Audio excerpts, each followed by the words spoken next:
ভগবানের মতো কর্ম পালন করাটা হলো আপন ধর্ম। তো কি কহ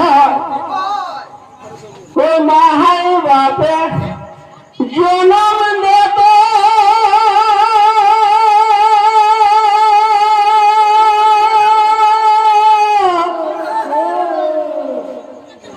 আর বন যে করে হেত এগো করম নিজে করে হেত এই কথাটা মনে সবাই রাখা বাছা ধন। আরে কেন হানা মাহাই বাপে